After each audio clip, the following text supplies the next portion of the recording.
सोनी रात, कहानी एक रात की।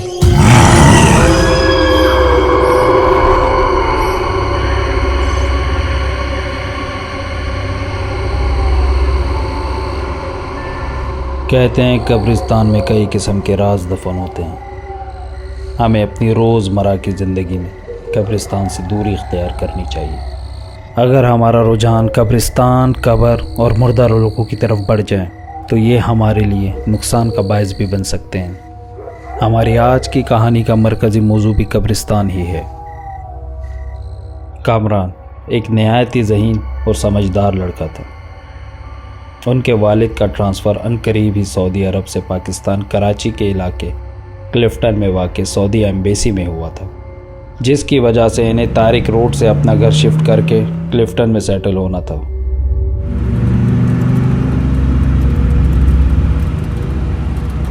क्योंकि कामरान के फादर का दफ्तर अब सऊदी एम्बेसी में था, जो कि डिफेंस फेज़ 5 में मौजूद थी।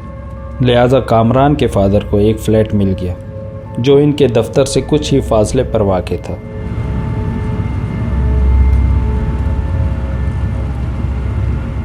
और बहुत जल्द कामरान और उनकी फैमिली इस फ्लैट में शिफ्ट हो गए।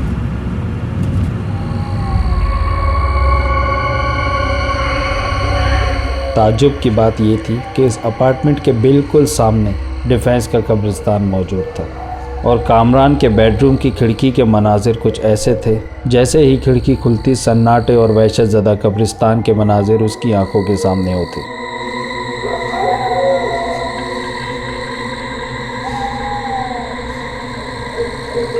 एक दिन तकरीबन आधी रात को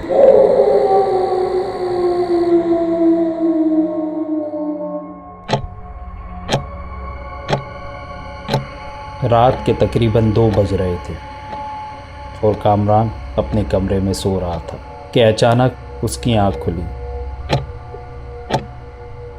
और वह बहुत ही अजीब व गरीब सी कैफियत में मुब्तला होकर अपने बिस्तर से उठा और अपने कमरे की खिड़की खोलकर बहुत अजीब व गरीब सी कैफियत में इस वहशत ज़दा कब्रिस्तान को घूरने लगा। इन कब्रों के झरमट में एक अजीब व गरीब सी कब्र कामरान की तवज्जो का मरकज़ बनी। वो चाहते ना चाहते हुए भी उस कब्र से अपनी नज़रें नहीं हटा पा रहा था। कामरान बहुत अजीब व गरीब सी कैफियत में मुब्तला हो गया था। उसे कुछ समझ नहीं आ रहा था कि उसके साथ क्या हो रहा है और इसी कैफियत में मुब्तला होकर कामरान अपने घर से निकल पड़ा। कामरान को खुद नहीं पता था कि वो कहाँ जा रहा है। आधी रात को अपने घर से निकल तो गया, चारों तरफ सन्नाटा, वीरान सड़कें। रात के इस पहर उसे कहाँ जाना था उसे खुद नहीं मालूम। जैसे वो ना चाहते हुए भी बस चले जा रहा था, जैसे उसके कदम उसका साथ ही नहीं दे रहे थे। चलते चलते चलते अचानक वो कब्रिस्तान की सड़क पर निकल पड़ा।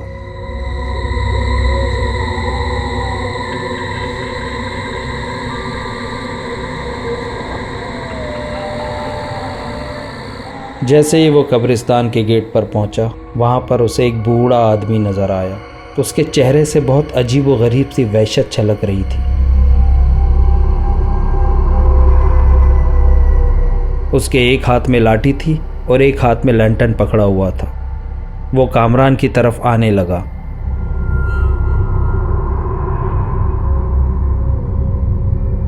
और वहशत ज़दा नज़रों से उसने कामरान को देखा और कहा, मुझे पता है किस कब्र की कशिश तुम्हें यहाँ खींच लाई है। मेरी बात मानो बेटा, रात के इस पहर तुम्हारा कब्रिस्तान के अंदर जाना मुनासिब नहीं होगा। मेरी बात को समझने की कोशिश करो, इस वक्त कब्रिस्तान में मत जाना। उसने बहुत समझाया कामरान को, लेकिन शायद कामरान अपने बस में ही नहीं था। कामरान ने उस बूढ़े शख्स की एक नहीं सुनी और बस कब्रिस्तान के अंदर दाखिल हो गया। पीछे से उस बूढ़े शख्स ने कामरान को बहुत रोकने की कोशिश की। बेटा सुनो, रुक जाओ, अंदर मत जाओ, मेरी बात मानो, मत जाओ अंदर। लेकिन कामरान ने उसकी एक न सुनी और कब्रिस्तान के अंदर दाखिल हो गया।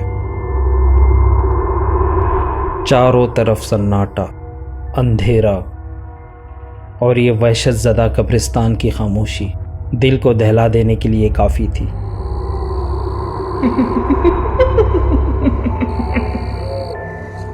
अजीबो गरीब सी आवाज़ें। जैसे वो चल रहा था तो उसे उसके पीछे किसी के चलने की आवाज़ महसूस हो रही थी।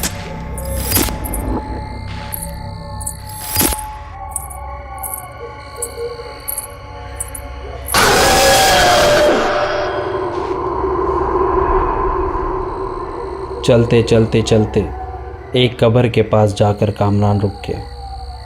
वो कब्र पूरे कब्रिस्तान में सबसे अलग थी।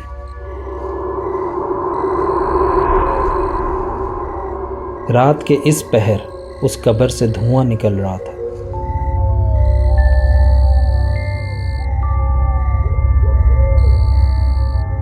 जैसे ही कामरान उस कब्र के पास पहुंचा तो उसे कुछ सरसराहट सी महसूस हुई।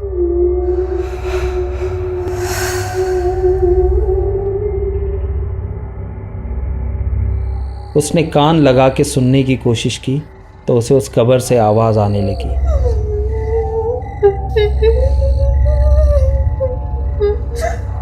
मुझे बचाओ, मैं बहुत तकलीफ़ में हूँ, मेरी मदद करो, मुझे निकालो यहाँ से।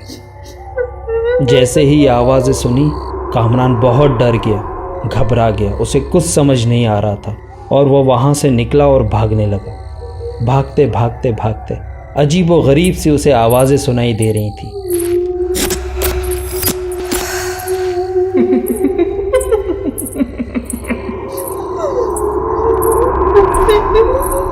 लेकिन वो नहीं रुका और बहुत तेज़ी के साथ वो कब्रिस्तान से बाहर निकलने में कामयाब हो गया। रात के इस वीराने में, सन्नाटे में, इन सड़कों से भागता हुआ जल्द से जल्द उस अपने घर पहुंचने की कोशिश कर रहा था।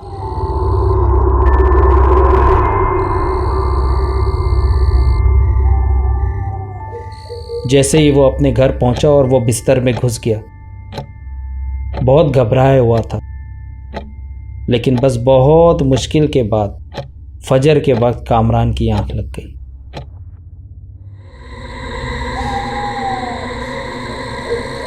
अगली रात फिर रात के उसी पहर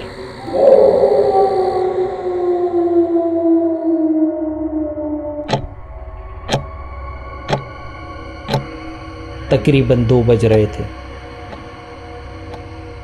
और कामरान की दोबारा आंख खुली। उसी अजीब सी कैफियत में मुब्तला होकर कामरान दोबारा अपने बिस्तर से उठा और अपने कमरे की खिड़की पे आकर खड़ा हो गया। उस कब्रिस्तान को देखते हुए सोच रहा था, क्या वाकई वहाँ किसी को मेरी मदद की ज़रूरत थी? शायद वहाँ कोई था जो मुझे मदद के लिए पुकार रहा था। शायद मुझे उसकी मदद करनी चाहिए थी। बस यही सोचते सोचते कामरान दोबारा अपने घर से निकल गया और कब्रिस्तान के लिए रवाना हो गया। फिर वही सन्नाटा, फिर वही अंधेरी सड़क।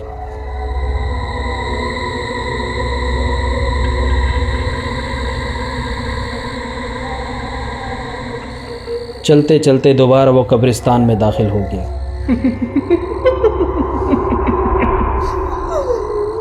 अब जैसे ही कामरान उस कब्र पर पहुंचा ही था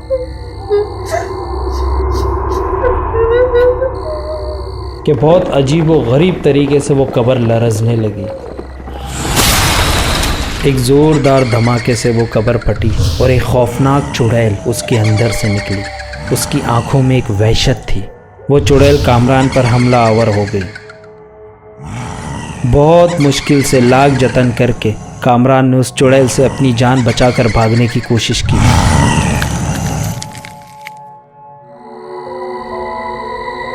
कामरान बहुत बुरे तरीके से ज़ख्मी हो गया था।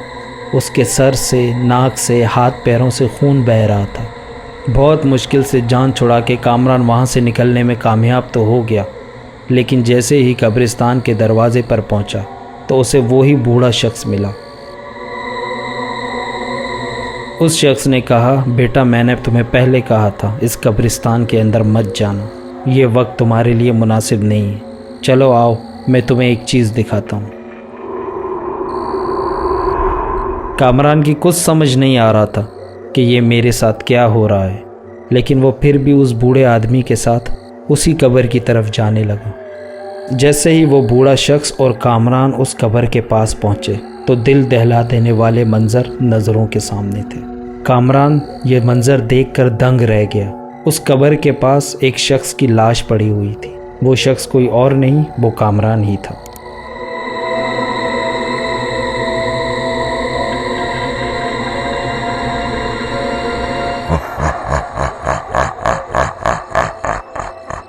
और फिर वो बूढ़ा हंसने लगा। उसने कामरान से कहा, मैंने तुम्हें कहा था ना कि रात के इस पहर कब्रिस्तान मत आना।